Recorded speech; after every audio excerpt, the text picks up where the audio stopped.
네. 취업을 할 수 있다고 하셨잖아요. 네. 그 초급기가 연봉이 혹시 어떻게 될까요? 연봉이요? 현실적인 연봉, 평균적인 연봉이요. 세후 150. 뭐라고요? 1년차 세후 150. 10보 취업 리스트입니다. 오늘은 실내 건축 기사 자격증을 취득하고 있는 사람을 통해서 취업 진로 방향과 그리고 취득 후기 등을 한번 알아보려고 하는데요. 자기소개 먼저 해주시겠어요? 저는 디자인을 전공하고 기관에서 일하고 있습니다. 4년제 졸업하신 거죠? 네, 맞습니다. 몇 년째 하신 거죠? 지금 졸업하고 4년간 일했습니다. 5년 차입니다. 5년 차예요? 네. 혹시 그러면은 실례가 안 된다면은 연봉이 어느 정도인지 알 수 있을까요? 실례가 됩니다. 아, 실례가 되나요? 아니. 그냥 대략적으로 네. 한 4,600? 4,600이요? 네. 굉장히 많으시네요. 5년 차인 걸 각처랑 네가 1년 차에 받은 거죠. 5년 차인 걸 감안해도 네. 디자인 전공으로는 엄청 많은 편이잖아요. 주변과 비교했을 때, 그쵸? 그쵸. 그래서 오늘은 자격증과 관련된 얘기이기 때문에 지금 가지고 계신 자격증이 몇 가지 정도 될까요? 전공과 관련된 것만. 2개 있습니다. 대학생 때부터 취직하신 거죠? 맞습니다. 2개가 혹시 어떤 걸까요? 실내 건축 기사랑 컬러리스트 기사입니다. 아, 저한테는 좀 많이 생소한 2 자격증인데 그래도 궁금해 하시는 분들이 있을 수 있으니까 오늘 찍기로 했고요. 그 2개 중에 오늘은 실내 건축 기사 먼저 알아보도록 하겠습니다. 실내 건축 기사에 대해서 간단히 소개를 좀 해주신다면은. 실내를 디자인할 때 캐드를 치지 않습니까?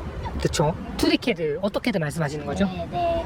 근데 그 2D 캐드를 손으로 그리는 시험을 친다고 생각하시면 됩니다. 그 저희가 일반적으로 생각하는 그 실내 2D 도면 있잖아요. 네. 그런 도면을 만든다는 말이죠. 네. 그 문이 그려져 있고 뭐 방마다 이렇게 나눠져 있고 치수 그려져 있는. 네, 맞습니다. 근데 그걸 어떻게든 하는 게 아니라 손으로 하는 거네요.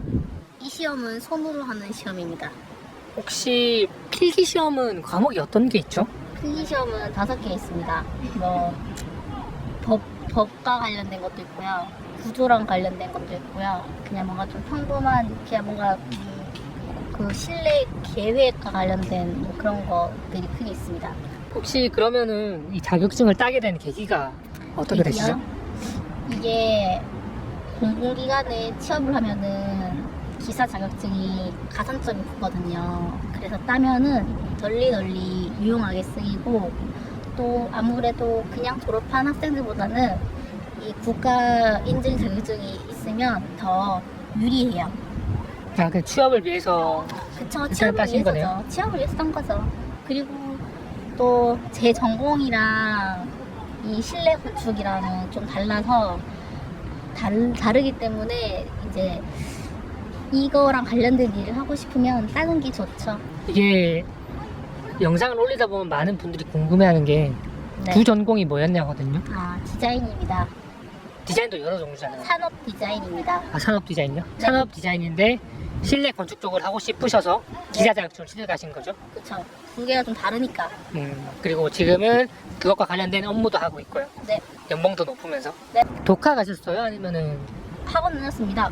필기 실기 둘 다요? 실기만 다녔습니다. 그러면은 필기 시험 준비하시면서 네. 어려웠던 점 있나요? 네. 법을 외워야 돼서 힘듭니다. 아, 법규를 외우는 게. 네. 그리고 구조는 이해할 수 없는 문제들이 너무 많아서 무조건 외워야 하는 단점이 있습니다. 또 일단 산업 디자인 쪽이다 보니까 구조 그렇죠. 쪽은 많이 약하잖아요. 그렇죠. 뭔 말인지도 몰라요. 그냥 외웠어요. 근데 외우면 공부하는 의미가 없지 않아요? 라고 말하는데 그거 외워도 실제로 실내 디자인을 할 때는 별로 쓸모가 없는 내용들이 많아요. 그리고 일단 문제양이 너무 방대한데 그거를 20문제에서 푼다는 게 사실 좀 그렇죠. 그냥 외우면 되는 문제들이에요. 암기해야 되는 사항이 어려웠다는 거네요. 법규 쪽이. 특히 법규 쪽이 약간 세세하게 많이 나오는 편이잖아요. 뭐 연수라던가 연수적 몇 센치 이하야 되고 뭐 그런 점을 외우는 게 좀 어려웠다는 말씀이죠. 그런 거. 그러면 실기로 한번 넘어가 볼게요. 학원을 필기가 있어요. 그러니까 실기에도 필답형이 있고 직접 디자인하는 실기형 두 가지로 실기 시험이 구성됐다는 말이잖아요. 네. 필답형 먼저 여쭤볼게요. 네, 이건 하고 다녔습니다. 필답형하고 모델링 둘 다 학원에서 배우시는 거네요. 네. 몇 개월 정도? 3개월 다녔습니다. 아, 근데 휴학하고 다니셨었죠? 네. 좀 공부할 시간이 꽤 있었네요. 네. 열심히 했습니다. 실내 건축 기사 필답형이 어떤 문제들이 나오는 거죠? 필기 시험 중에 필답형은 시공실무라고 하는 문제 부분이 있는데 조적 공사 시 테두리호를 설치하는 이유 3가지를 쓰시오. 아, 그러니까 뭐 저희 공대생들이 시험 치는 것처럼 문제를 푸는 형식이 아니라 자기가 아는 지식을 그냥 단순히 적는 방식이네요. 근데 이게 시공실무 책에 거의 다 나오기 때문에 문제가 정해져 있어요. 그러니까. 그래서 예를 들어서 석재의 표면 가공 방법 4가지를 쓰시오. 아, 그냥 계산식이 아니라 아, 암기를 해서 그냥 기입만 하면 되는 좀 네. 조금 간단한 시험이네요. 어떻게 네, 보면 간단해요. 공부하기가 어려운 시험은 아니네요. 네, 그것도 외우기만 하면 돼요. 모델링이랑 이 필답형 둘 다 합쳐서 3개월이라고 말씀하신 거잖아요. 네. 그 중에서 필답형은 어느 정도 준비했나? 그거는 그냥 실기하면서 제도하면서 같이 하는 거죠. 동시에 했다는 말씀이죠? 네, 네. 이걸 먼저 하고 그 다음에 모델링을 준비한 게 아니라 두 개 다, 네, 같이. 실기 시험 두 개 다 동시에 네, 준비했다? 같이.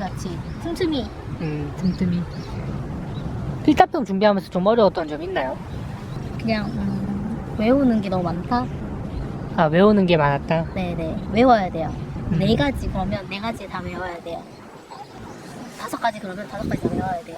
약간 산업안전 기사 외우듯이 좀 약간 암기 시험이네요. 네네. 그러면은 실기 모델링으로 넘어가 볼게요. 제도. 네. 그쵸, 제도죠. 네. 제도 시험이 아까 말씀 주셨다시피 시간이 5시간이라고요? 네. 그 5시간이 좀 짧은 시간이라고 하는 거 보면은 시험이 좀 어렵나 봐요. 양이 많아서 시간 내에 못하는 학생들이 되게 많아요. 몇 평형 수준 그리는 거길래 네, 평양 수준은 아니고 A2 사이즈로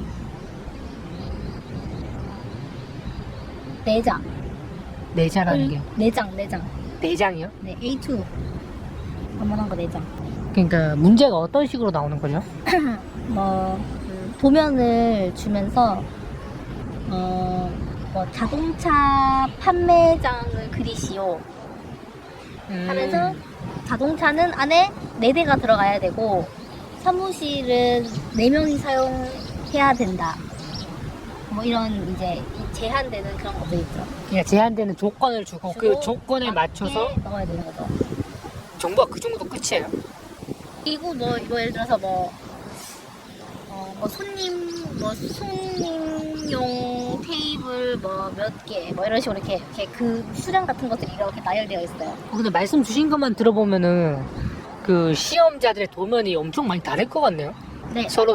그쵸, 다르죠. 근데 이 시험은 100점에서 마이너스 되는 점수이기 때문에 잘하는 게 중요한 게 아니라 이 문제에서 제시하는 거를 다 충족하는 게 중요한 시험입니다. 아, 그리는 방식은 좀 다를 수 있는데 네. 문제에서 주어지는 조건이 최대한 포함되게 그래야 돼요. 만들어주면은 되는 시험인 거네요. 네. 혹시 실기 시험 하면서 준비하면서 좀 어려웠던 점 있나요? 저는 82점 맞아서 별로 어려운 게 없었어요. 혹시 대학교 다닐 때 이쪽으로 공부를 하셨었나요? 학교에서 컴퓨터를 배우긴 했는데 손으로 그리는 거는 처음이었죠. 오토캐드로 하는 거에 비해서 어려웠던 점. 오토캐드로 하면은 선 두께를 지정하기가 쉬운데 손으로 하면은 이 선 두께가 굉장히 시험에서 비중을 많이 차지하기 때문에 아, 손으로 하는데도 선 두께마다 선 두께를 이렇게 조정해야 돼요. 가장 두꺼운 벽, 가구선, 그런 해치선 이런 것들을 이렇게 본인의 이 손 스냅으로 이렇게 해가지고 조정해 주셔야 됩니다. 아, 이게 어떤 말이냐면은 저희가 일반 기계기사 시험 같은 경우에도, 그러니까 기계제도 같은 경우에도 선 두께가 다 레이어를 지정한다고 하죠. 보통 그 레이어가 다 지정되는 게 있거든요. 어떤 선은 뭐 굵기를 몇 미리로 해야 되고 어떤 선은 7mm로 해야 되고 이런 게 있는데 건축제도 손으로 하는 거에도 그게 다 표현이 돼야 된단 말이잖아요. 그쵸. 크게 한 선 두께를 한 4-5개 정도 지정해줘야 됩니다. 되게 올드한 시험이네요. 그쵸. 별로 쓸모없는 시험인데. 지금 어떤 건축 사무소에서도 그렇게 작업은 안 할 것 같은데. 근데 이걸 해야지, 이걸 하면은 나중에 뭐 본인이 이렇게 손으로 작업하는 게 좀 편해집니다. 어, 그리고 마지막에는 그림도 그려야 돼요. 그림이란 건 또 투시도. 이렇게 공간을 이렇게 투시해서 그리는 도. 특징을 취득했을 때 어떤 산업군 혹은 어떤 회사로 진로가 가능한지. 뭐 인테리어 회사 같은 데도 가실 수 있고요. 하여튼 인테리어 회사로 가는데 네. 큰 도움이 된다. 이게 건설사랑은 크게 상관은 없잖아요.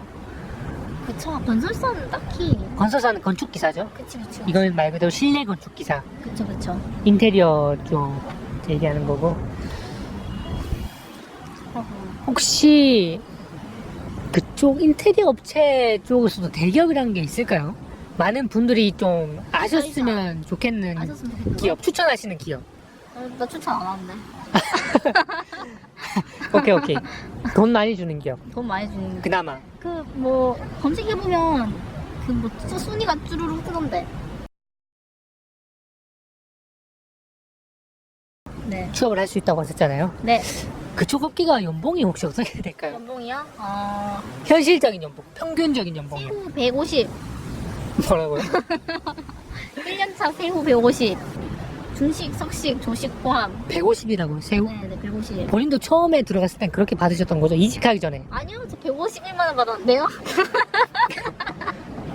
지금은 330만 원을 받는데, 네. 그러니까 이직하고 나선 330을 받고 있는데 처음에 네. 들어갔었던 기업에서는 151만 세후 150 정도를 151만 원. 개가천선하셨었네요. 네, 맞습니다. 평균적으로 다 그런 거예요? 네, 다 그렇더라고요. 그래서 이제 자기가 이제 발전해 나가야죠. 근데 그런 곳은 대부분 소규모 회사잖아요. 그쵸? 그쵸, 뭐 10명 내외. 제가 그런 곳은 안 다녀봐서 어떤 느낌일지는 잘 모르겠는데 분위기를 잠깐 말씀해 주시다면 가족 같아요. 가족 같다고 하네요.